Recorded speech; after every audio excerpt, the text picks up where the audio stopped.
Imagine the Earth as a digital system suffering from a catastrophic software crash. We see the symptoms everywhere, but the cause remains buried. Our world runs on legacy code, a foundational belief in scarcity. This outdated logic assumes that for one person to have enough, another must have less, forcing constant competition for resources. This creates a massive distribution paradox. We currently possess the physical energy, water, and food resources to sustain 8 billion people. The scarcity we experience is a generated outcome of our zero-sum economic systems. Traditional diplomacy tries to fix these systemic failures with analog patches. We rely on fragile paper contracts, like this 1917 letter. Basing global stability on a single human signature is brittle. When contracts tear, the system reverts to a loop of cyclic violence. Breaking this cycle requires a system-wide upgrade. The Triple Helix framework replaces these unreliable treaties with hard-coded infrastructure designed to make stability a mathematical certainty. Conflict thrives where the risk for investment is high and the return on cooperation is low. By using technology to de-risk a region, we can overwrite the incentives that make war an attractive option. The physical layer of this upgrade focuses on leapfrogging. In regions where infrastructure has been destroyed, we bypass the industrial age entirely and plug communities directly into a futuristic model state. This hardware provides the tangible foundation: local renewable energy grids, autonomous AI logistics, and Starlink nodes for universal high-speed connectivity. This physical foundation changes how a population interacts with the world. By integrating residents into high-tech supply chains, we transform them into a stake-later class with a direct personal interest in the system's uptime. The logic is simple. People protect what pays them. When a community's daily income is tied to the operation of a massive, shared energy grid, the cost of conflict becomes clearly visible. In this environment, violence becomes economic suicide. Sabotaging the grid means destroying your own paycheck and your neighbor's livelihood.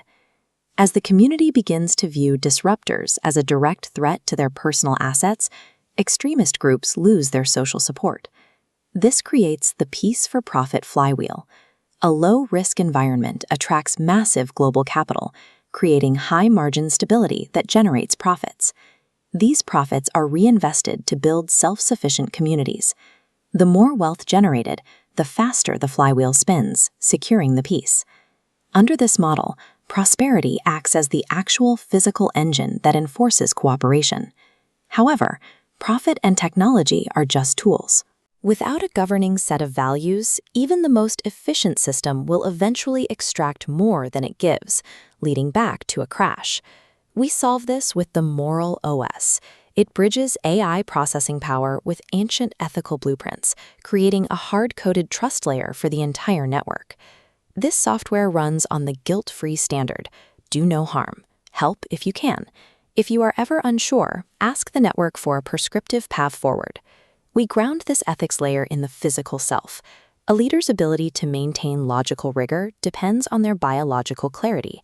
By adopting whole food plant-based nutrition, individuals remove cellular-level neurotoxins, ensuring their decisions are driven by intent rather than reactivity. This replaces the unpredictability of humanitarian aid with covenantal accountability. Actions are algorithmically verified. Honoring a commitment is rewarded with greater network access, while violations become systemically costly. To maintain an environment of shared prosperity, the human components of the system must run on these verified ethical algorithms to prevent macro-level failure. If the system is global, what is your specific role in this new architecture? The entire reboot rests on one principle: personal governance equals global architecture. A world running on scarcity logic begins at the individual level. If your own daily routines are dictated by toxicity and fear, that corruption travels through every network you touch. Adopting the guilt-free lifestyle, aligning your nutrition, consumption, and community actions with these ethical codes, physically removes you from the scarcity matrix. When millions of individuals adopt this sovereign alignment, they form a global stakeholder class. This mass stability generates the processing speed of profit required to keep the entire civilization from crashing. We have the resources we need. The bottlenecks we face today are purely problems of logistics and mindset. Stop waiting for failing institutions to fix the world. Adopt the guilt-free standard. Become a sovereign stakeholder in a new reality, and help spin the flywheel that makes war economically obsolete.